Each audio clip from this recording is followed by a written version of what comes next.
Le café des rêves brisés. Sur la rive gauche de la Seine, au coin d'une rue pittoresque, se trouvait un petit café nommé le Café des rêves brisés. À première vue, il ressemblait à n'importe quel autre café parisien avec ses chaises en osier et ses petites tables.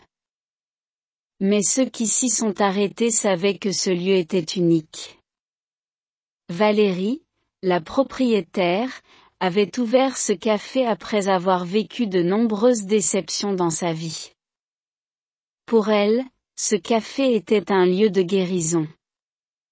Elle avait l'habitude de dire, ici, on ne sert pas seulement du café, mais aussi de l'espoir. Chaque soir, après la fermeture, Valérie organisait des sessions où les gens pouvaient partager leurs rêves brisés. Certains parlaient de carrières ratées, d'autres de relations brisées, et d'autres encore de projets jamais réalisés. Mais au lieu de s'apitoyer sur leur sort, ils cherchaient ensemble des moyens de recoller les morceaux. Un soir, un homme nommé Luc est entré dans le café. Il avait l'air fatigué et perdu. Après avoir commandé un café, il s'est assis à une table au fond. Valérie, ressentant sa détresse, s'est approchée de lui. Luc lui a raconté qu'il était musicien et qu'après des années de lutte, il avait décidé d'abandonner son rêve. Il se sentait vaincu et sans espoir. Valérie, après avoir écouté attentivement, lui a suggéré de jouer une de ses compositions pour les clients le lendemain soir. Hésitant d'abord, Luc a finalement accepté. Le soir suivant, le café était plein. Luc, avec sa guitare, a commencé à jouer une mélodie douce et mélancolique. Chaque note racontait une histoire, chaque accord touchait une âme. À la fin de sa performance, l'audience était en larmes, touchée par sa musique. C'était le début d'une nouvelle vie pour Luc. Grâce à Valérie et au Café des rêves brisés, il avait retrouvé sa passion et sa confiance. Il est devenu un musicien régulier du café, touchant le cœur de nombreux visiteurs avec ses mélodies. Valérie et Luc sont devenus inséparables. Ils ont transformé le café en un lieu de guérison et d'inspiration pour tous ceux qui étaient en quête d'espoir.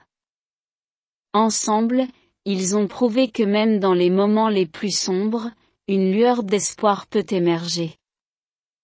Le Café des rêves brisés n'était pas seulement un lieu pour boire un café, c'était un sanctuaire pour les âmes perdues, un endroit où les rêves brisés étaient recollés et où l'espoir était toujours servi avec une tasse chaude de réconfort. Le voyageur sans nom.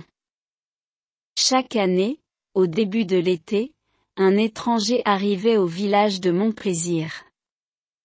Il était grand, avec des cheveux d'argent et des yeux qui semblaient avoir vu des siècles. Personne ne savait d'où il venait ni pourquoi il choisissait Montplaisir pour sa visite annuelle, mais sa présence était attendue avec impatience.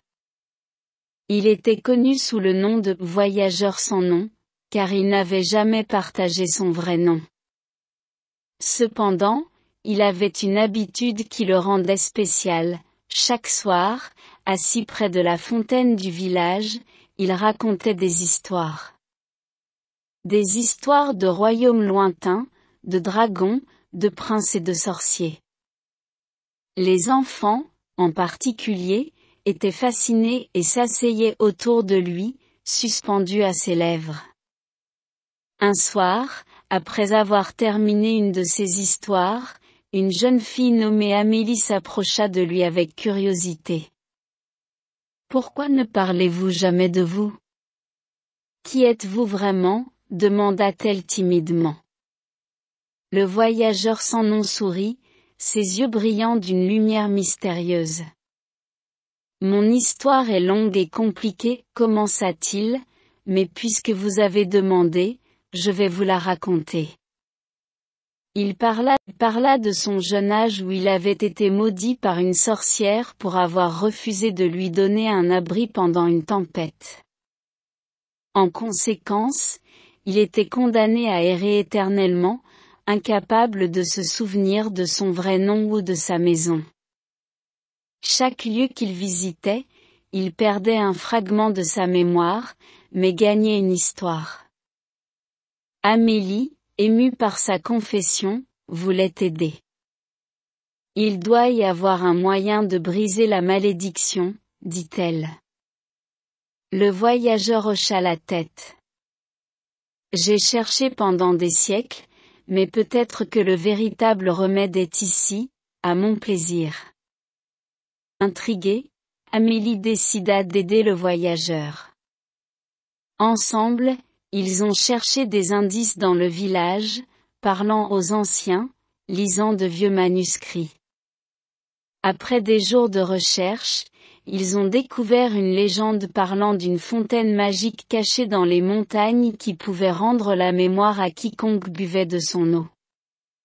Avec espoir, le voyageur et Amélie entreprirent un périlleux voyage à travers les montagnes. Après plusieurs jours, ils trouvèrent la fontaine.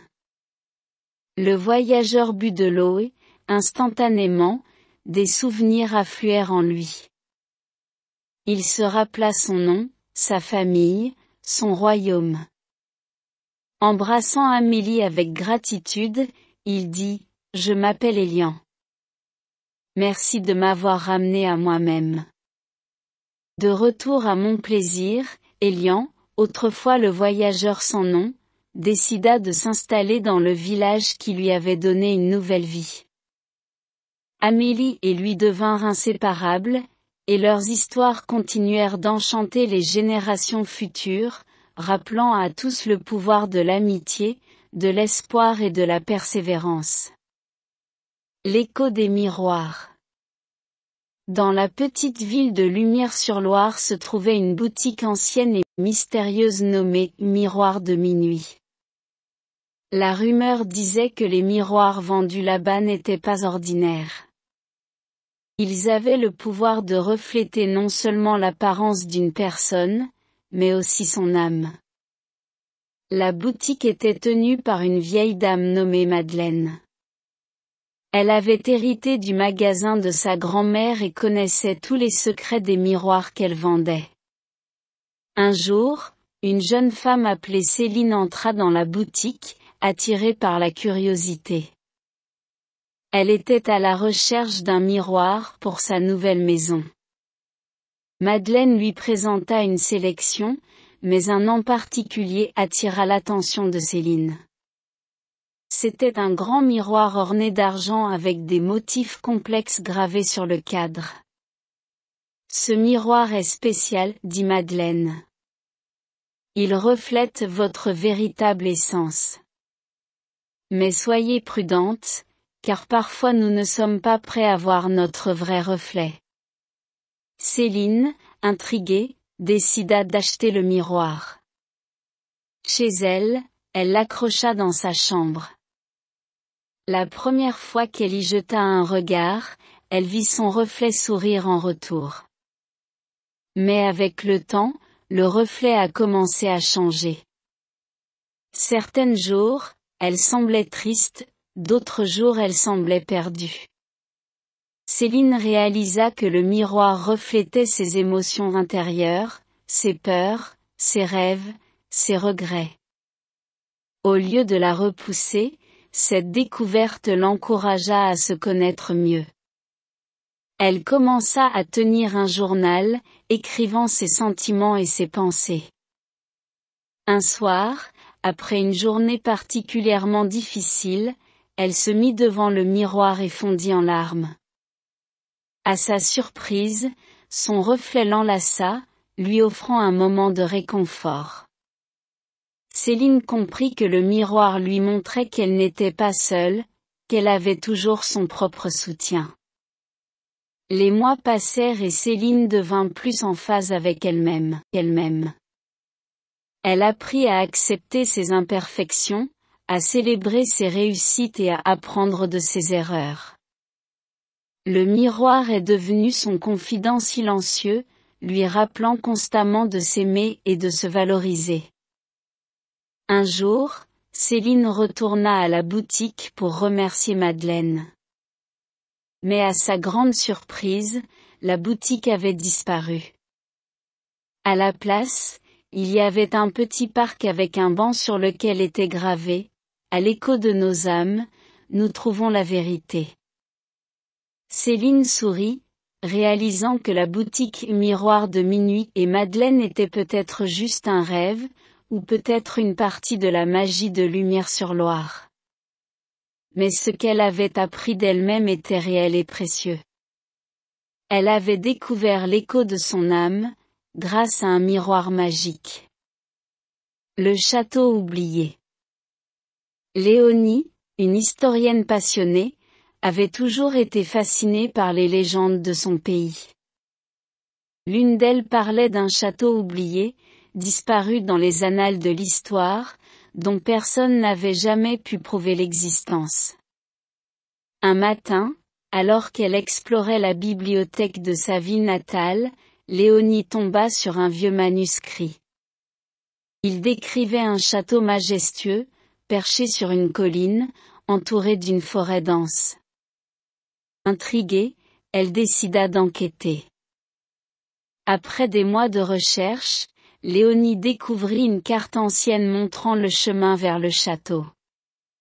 Avec un sac à dos et une lanterne, elle se dirigea vers la forêt indiquée sur la carte. La forêt était silencieuse, à l'exception du bruissement des feuilles et du chant des oiseaux. Après plusieurs heures de marche, Léonie aperçut une structure gigantesque à travers les arbres. C'était le château oublié. En ruine et envahi par la nature, il avait une aura mystique. Léonie entra avec prudence. Les couloirs étaient sombres et froids. Des portraits fanés d'anciens seigneurs observaient du haut des murs. Dans la grande salle, elle découvrit un trône en pierre, orné de joyaux. À côté du trône se trouvait un vieux livre couvert de poussière. En le feuilletant, Léonie apprit l'histoire du château. Il avait été construit par le roi Théodore pour sa bien-aimée, la reine Isabelle. Cependant, un sorcier jaloux, voulant la reine pour lui-même, maudit le château.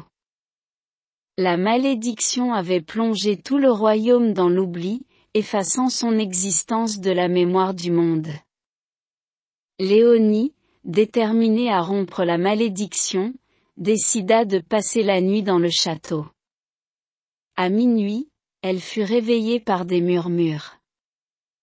Elle suivit le son jusqu'à une chapelle cachée. À l'intérieur, elle trouva une statue de la reine Isabelle tenant un cristal brillant. Se souvenant d'une partie du manuscrit qui parlait d'un cristal capable de briser n'importe quelle malédiction, Léonie prit le cristal et le plaça sur le trône. Un éclair de lumière éblouissante envahit la pièce, et le château commença à se transformer. Les murs en ruine furent restaurés, les jardins reprirent vie, et les portraits retrouvèrent leur couleur. Lorsque le jour se leva, le château oublié n'était plus oublié. Les gens du village voisin vinrent visiter, émerveillés par la beauté retrouvée du château. Léonie devint la gardienne du château, s'assurant que son histoire ne serait jamais à nouveau perdue. Avec le temps, le château est devenu un lieu de rassemblement et de festivité, où les légendes du passé étaient racontées et célébrées. Grâce à la persévérance de Léonie, le château oublié avait retrouvé sa place dans l'histoire.